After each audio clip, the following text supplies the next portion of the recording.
The Lord spoke to Moses in the plains of Moab by the Jordan at Jericho, saying, Command the people of Israel to give to them, to the Levites, some of the inheritance of their possession, as cities for them to dwell in. And you shall give to the Levites pasture lands around the cities. The cities shall be theirs to dwell in, and their pasture lands shall be for their cattle and for their livestock and for all their beasts.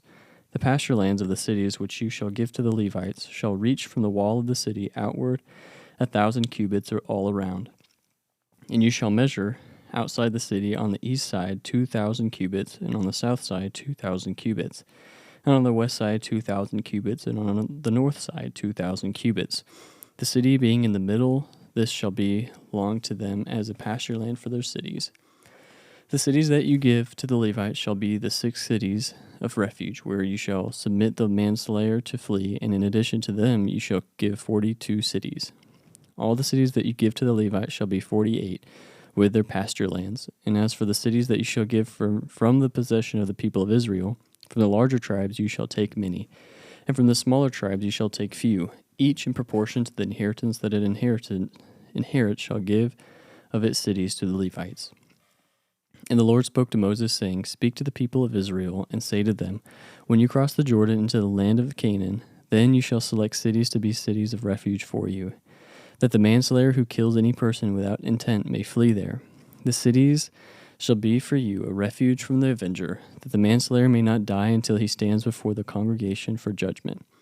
And the cities that you shall give be your 6 cities of refuge.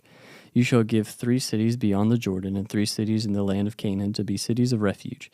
These 6 cities shall be for refuge for the people of Israel, and for the stranger and for the sojourner among them, that anyone who kills any person without intent may flee there.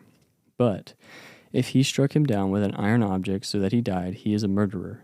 The murderer shall be put to death. And if he struck him down with a stone tool that could cause death, and he died, he is a murderer.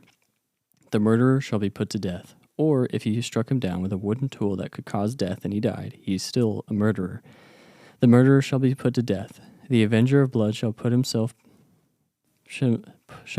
put the murderer to death. When he meets him, he shall put him to death. And if he pushed him out of hatred or hurled something at him, lying in wait so that he died, or in enmity struck him down with his hand so that he died, then he who struck the blow shall be put to death. He is a murderer. The avenger of blood shall be put the murderer to death when he meets him. But if he pushed him suddenly without enmity, or hurled anything on him without lying in wait, or used a stone that could cause death, and without seeing him, dropped it on him so that he died, though he was not his enemy, and did not seek his harm, then the congregation shall judge between the manslayer and avenger of blood, in accordance with these rules. And the congregation shall rescue the manslayer from the hand of the avenger of blood.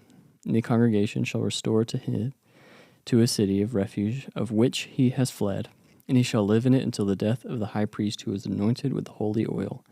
But if the manslayer shall at any time go beyond the boundaries of his city of refuge to which he fled, and the avenger of blood finds him outside the boundaries of his city of refuge, and the avenger of blood kills the manslayer, he shall not be guilty of blood, for he must remain in his city of refuge until the death of the high priest.